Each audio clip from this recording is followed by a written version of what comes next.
Bakit daw ang mga nurses ay dito sa Pilipinas ay hindi mababait or parang matataray? Tapos kapag nasa ibang bansa, nag-excel ang mga Filipino nurses or yung mga nasa medical field natin or even doctors.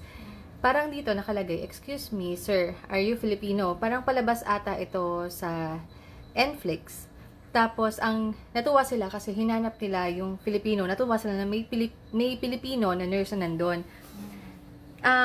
Sa akin, no, pag titingnan natin, may nakita ko sa comment section na nakalagay doon na ang Filipino daw kasi na nurses dito sa Pilipinas ay parang napag-iwanan na. Pero kasi, sa akin ha, dahil ako ay nurse din ako before, nakapag-practice ako as nurse before, and then naging doctor sa public na hospital din. Ang nakikita kong reason doon, correct me if I am wrong ha, pero nakikita kong reason doon is, ang nurses kasi dito sa Pilipinas ay overworked, or even doctors, lalo na sa nasa public na hospital, ay overworked and then underpaid. Bigyan kita ng example. Halimbawa, ang ratio ng patient to nurse or nurse to patient ratio ay dapat, halimbawa, isang nurse, sabihin natin na 4 or hanggang 6 or hanggang 10 pasyente. Pero ang nangyayari sa Pilipinas ay isang nurse sa isang floor, isang nurse sa isang ward, even sa doctor. Sa doctor naman is, halimbawa, isa kang doktor na, halimbawa, internal medicine doctor, sobrang daming patient. So, ang nangyayari, yung quality hindi masyado nabibigay. And then, mas mabilis uminit ang ulo.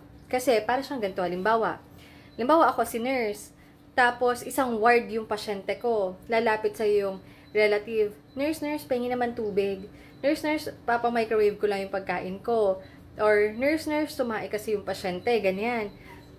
So, ikaw, na madami ka pang gagawin as nurse na naka-duty, magtitimpla ka pa ng gamot, ng pasyente, magtuturo ka pa ng gamot sa mga pasyente na sobrang dami.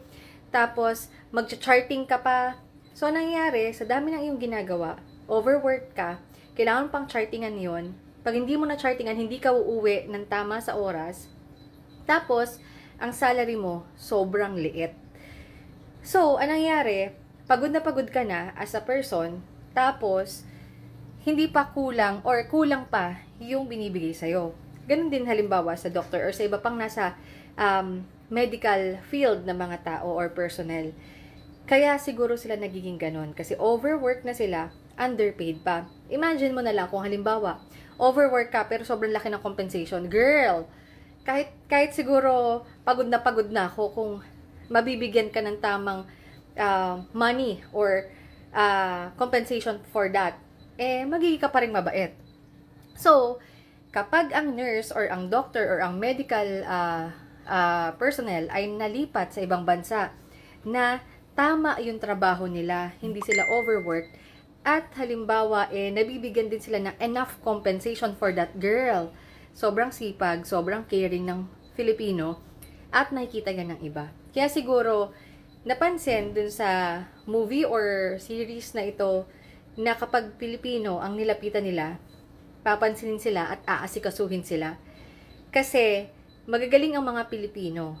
Nurses man, mapadoktor, pero dito sa Pilipinas kasi, overworked and underpaid. Yun yung reason sa tingin ko.